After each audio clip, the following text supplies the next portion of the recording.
Hola, bueno, antes que nada lo prometido es deuda y he ido anotando lo poquito que he podido encontrar en los evangelios sobre este tema del que hablé en el último vídeo, ¿no? De que si Jesús enseñó o le dijo a la gente, ¿no? Que su muerte se daba para aliviarles de sus pecados y que él se llevaba sus pecados si se los entregaban y tal, lo que dijo Ramana, ¿no? En el texto que leí ayer. Entonces, no se puede llegar a ninguna conclusión con respecto a esto, pero como Ramana lo dijo, pues da lo mismo. Digamos que Jesús también lo dijo. Pero veréis que en el texto realmente no se puede sacar nada de aquí, ¿no? Por eso yo nunca lo había creído, ¿no? Esto es lo máximo que se encuentra en los textos. En Mateo 20, 28 dice: mi sangre del pacto ha de ser derramada a favor de muchos, para perdón de pecados. ¿Vale? Entonces, esto es, digamos, lo máximo que he encontrado. Ha de ser derramada a favor de muchos para el perdón de pecados. Aquí se puede hablar del perdón de pecados, ¿no? Es lo máximo que he encontrado y es una frase en Mateo, ¿no? Porque el hecho, como creen los católicos, que a Jesús le mataran o lo que fuera, o se dejara matar, ¿no? Como ellos creen que fue así, pues no te salva de ningún pecado ni de nada, ¿no? A no ser que tú se lo entregues, le hagas esa entrega y haga ese clic en ti, ¿no? Como ya sabemos. Sigo. En Marcos 24 dice: les digo que esto significa mi sangre del pacto ha de ser derramada a favor de muchos. Jesús ya decía que es que necesitaba ser asesinado para que la gente se centrase dentro de sí misma. Ese es el sentido realmente, ¿no? Que tiene. La primera frase que he leído es la única que puede interpretarse así en el sentido tradicional del catolicismo. Lo siguiente simplemente era porque siempre decía que necesitaba ya irse para que la gente se centrara dentro de sí y hiciera lo que él les decía que hicieran, ¿no? Porque si no iban a estar enfocados en la adoración a él y ya está. Y no se iban a centrar dentro de sí mismos. Entonces luego dice, Lucas 49, vine a prender un fuego en la tierra y ¿qué más hay que pueda desear si ya se ha encendido? En verdad tengo un bautismo con que ser bautizado. Y cuán angustiado me siento hasta que esto quede terminado. Su bautismo era su asesinato, ¿no? Su muerte. Y que tenía ansiedad de que esto llegara, ¿no? No solo por el hartazgo que tenía de este mundo y de la gente, sino que parece ser que para que se hicieran, si les enseñó a hacerlo, esa entrega de pecados a los suyos, ¿no? Entonces, sigo. Luego en Lucas 19 dice: esto significa mi cuerpo, que ha de ser dado a favor de ustedes. Pero vuelvo a decir que tiene más bien el significado de que a favor de ustedes para que dejen de adorarme a mí, no otra cosa, ¿no? Pero bueno, quién sabe. En Juan 14 dice: y así como Moisés alzó la serpiente en el desierto, así tiene que ser alzado el Hijo del Hombre, o sea, en la cruz se refiere, para que todo el que cree en él tenga vida eterna. En Juan 42 dice: y sabemos que este hombre es verdaderamente el Salvador del mundo. Pero claro, eso no lo dice Jesús, eso lo dicen de él, ¿no? Como el Nicodemo también, no sé si lo subrayé, el Nicodemo también parece que tuvo como un entendimiento, una visión y dice: este hombre ha venido a salvar al mundo y no sé qué, ¿no? Juan 40, porque esta es la voluntad de mi Padre, que todo el que contempla al Hijo y ejerce fe en él, ahí quizá un poco más, tenga vida eterna, y yo lo resucitaré en el último día. Bueno, aquí hay una parte muy interesante que os voy a leer otro trozo también. ¿A qué se refiere con yo lo resucitaré en el último día, ¿no? Esto las religiones han dado por el juicio final, el día del juicio final, en el futuro, no. En el último día del personaje. ¿Cuándo Jesús te va a resucitar? ¿Cuándo te va a dar la vida, la verdadera vida? En el último día, en tu último día. En el último día del personaje, cuando haya el clic. Eso es a lo que se refiere Jesús, no a otra cosa. Mirad qué interesante lo que pone debajo y lo voy a ir explicando porque parece que no es muy claro. para mí es evidente, pero cuando lo he comentado con alguien me ha dicho que no es muy claro. Dice, en el 44, Juan 44, dice, nadie puede venir a mí menos que el Padre que me envió lo traiga. Es decir, la persona no va a ir hacia la verdad. Menos que mi Padre, el que me envió, lo traiga. Menos que esa conciencia interna es la que tira de ti, no es la persona la que elige este camino. No es la persona nunca elegiría este camino, porque no va con ella ni lo entiende. Es tu ser interior, ¿no? Y yo lo resucitaré en el último día, vuelve a decir. Claro, ahí está, ahí es donde te da la vida, ¿no? Donde te saca de la muerte. En el último día del personaje. Está escrito en los profetas. Lo siguiente, 2 puntos, ¿no? Y todos ellos serán enseñados por Jehová. Todo el que ha oído de parte del Padre y ha aprendido viene a mí. Todo el que ha oído de parte del Padre viene a mí. La persona no viene a mí. Solo cuando el Padre le empuja. O el que ha oído de parte del Padre, como esta que está aquí, viene a mí. Solo ellos. Porque la persona no va hacia la verdad. No que hombre alguno haya visto al Padre. Lo explica todavía más. No que hombre alguno haya visto al Padre. Claro, la persona no puede ver al Padre. La persona tiene que desaparecer para ver al Padre. La persona nunca despierta. La persona desaparece. No ha existido. No que hombre alguno haya visto al Padre. Salvo aquel que es de Dios. Salvo aquel que ya es de Dios, aquel que es Dios. Es el que ha podido ver al Padre, el que no está, el que ya es de Dios, ¿no? Este ha visto al Padre. Muy verdaderamente les digo, el que cree tiene vida eterna. Pero claro, no es la persona, como lo ha dejado bien claro, ¿no? Vaya trocito ese, interesantísimo, muy fuerte. Juan, no sé qué número es, Juan 24, dice,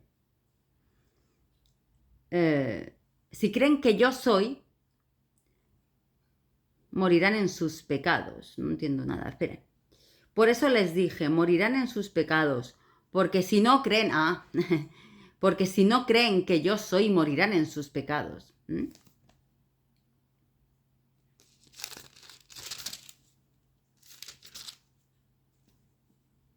Juan 15. Así como el Padre me conoce y yo conozco al Padre, y yo entrego mi alma a favor de las ovejas. Pero como digo, casi todo el rato se interpreta que me matan para que dejéis de adorarme, ¿no? Porque el hecho de que le mataran no libera a nadie, que es lo que creen los católicos, ¿no? Que el hecho de que le mataran, Él lo hace por nosotros y nos ha liberado, no te ha liberado de nada, ¿no? Si no haces esa entrega tú y se lo entregas y lo sientes y haces el clic en ti, ¿no? Entonces, todo el rato es un poco la misma interpretación, muy cogida con pinzas, ¿no? La primera frase es la más interesante ahí. Y aquí es Caifás, el sumo sacerdote de aquel año, que dijo, que tuvo eso como una revelación y dijo de repente, ustedes no saben nada y no raciocinan que que les es de provecho a ustedes que un solo hombre muera en el interés del pueblo.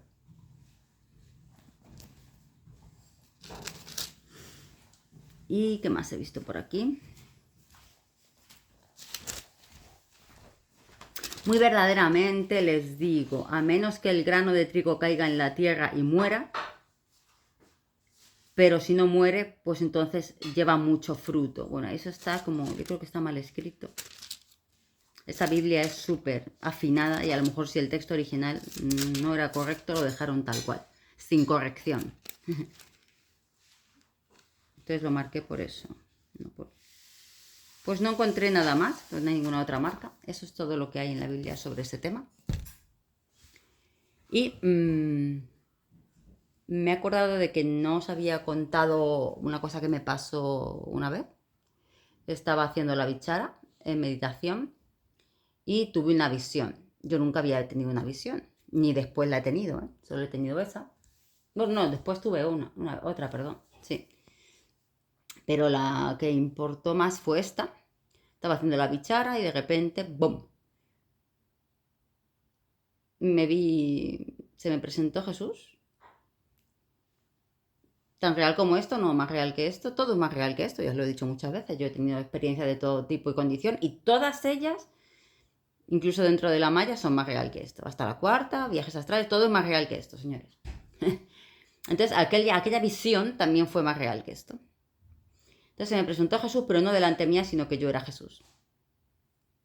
De repente apareció de golpe, como aparece todo, y de repente yo era Jesús, diciendo esa frase de cuando se presentó en el templo, esto que estoy leyendo en los evangelios, hoy se ha cumplido, ¿no? Yo soy el Mesías esperado, ¿no? Entonces yo era él y yo me sentía físicamente. Estaba despierta, ¿eh? No estaba dormida ni soñando, estaba despierta, haciendo la meditación y de repente apareció esto, ¿no? Despierta, más despierta que ahora. Y yo me sentía más alta, me sentía un hombre y me sentía él. Y vi a la gente que estaba delante mía, vi a las personas supuestamente que Jesús tuvo delante de sus ojos aquel día. Vi la escena. Y decía esta frase, fueron como unos segundos nada más, la gente alborotada, horrorizada, mirándome, ¿no? Ofendidos. De hecho, quisieron asesinarle ese día a Jesús. Le llevaron a la montaña para tirarle desde arriba de la montaña. Y fueron unos segundos, como digo, y de repente empecé a sentir como que me pinchaban con agujas por todo el cuerpo. Era luz que estaba entrando en mi cuerpo. Empecé a sentir como pinchazos hasta un punto insoportable, ¿no? De dolor, ¿no? Y ¡pum! Y salí de la visión, ¿no? Y seguí despierta, pero en la bichara, ¿no? Entonces, ¿la visión tiene algún interés? Ninguno. Por eso, de hecho, llevo 50 y tantos vídeos y no lo había comentado, ¿no?